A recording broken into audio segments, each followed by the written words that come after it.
Simmons or Brandon Ingram? The Pelicans are hoping that they're the team having to make that decision in June's NBA draft. They'll find out for sure later tonight when the association holds its annual draft lottery prior to the Eastern Conference Finals getting underway in Cleveland. The chances are slim that the Pels will get the top overall pick again, but if there's one thing we learned about percentages, it's that they're not always accurate. Think Anthony Davis 4 years ago. Back in 2012, the Pels had a 13.7% chance of grabbing Davis first.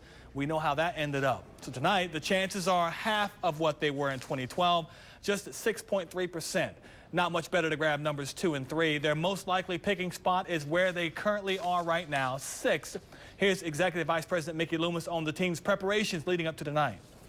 And Dell and his staff and Alvin and his staff have worked really hard evaluating the players that are going to be in this draft, but it begins with that lottery.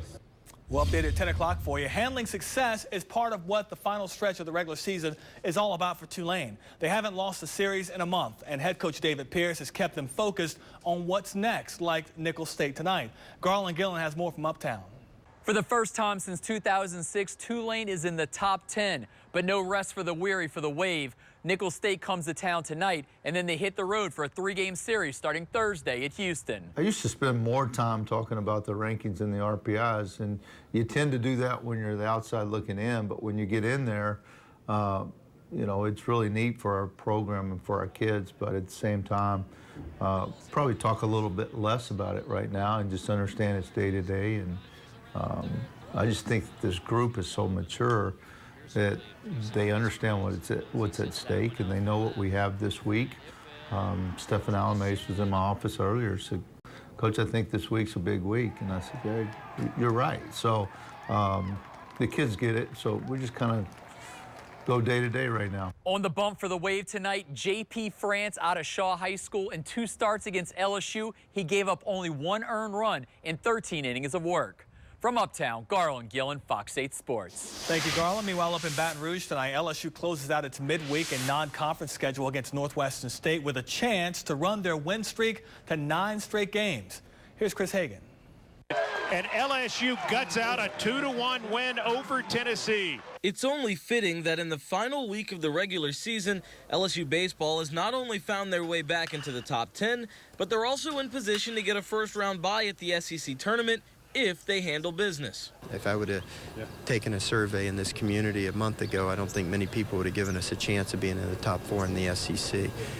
You know, we're right now we're 11th or 12th in the RPI, and there's 6 SEC teams ahead of us. Shows you how tough this league is. It's ridiculous. It also shows you how resilient the Tigers are. From opening conference play dropping back-to-back series to talks of a regional, it's a testament to how fast LSU went from young and inexperienced to a team capable of reeling off 6 straight SEC wins. I don't think you can buy experience. I think you just have to go through it. And you know, when you have inexperienced players and you combine it with the nature of the sport of baseball, unless you have a dominating pitching staff, you're going to have some steps back. The fact that we've been able to, mature and get better, and it only gives me, confidence for the coming weeks, because I still don't think we've played our best baseball yet. As for tonight, Northwestern State cannot be overlooked. The Demons are a 30-win team sitting at 46th in the RPI rankings, and LSU hasn't exactly dominated their midweek competition this year. John Valek III will get the start as the Tigers chase their 9th straight win.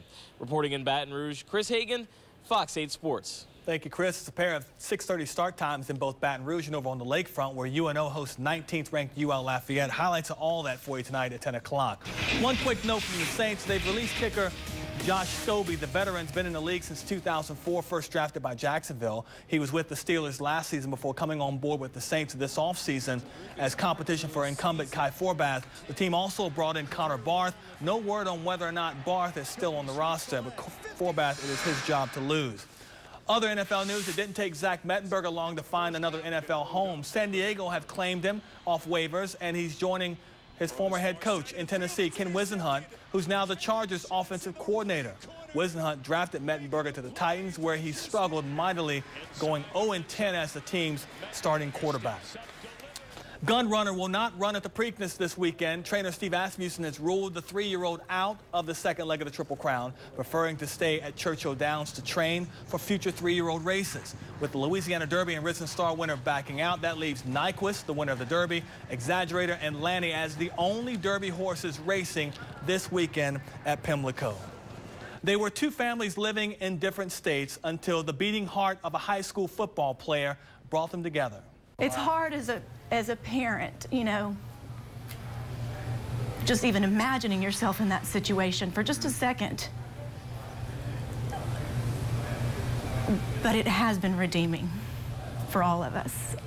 Sean Vazan shares their unique bond. Don't miss Heart of a Champion. We're looking forward to that tonight on Fox 8 News at 10 o'clock. Sean put a lot of work into that, traveling all over to get the story, and it's going to be fantastic. Looking forward to it. Oh, yeah. Absolutely. Thanks, Juan.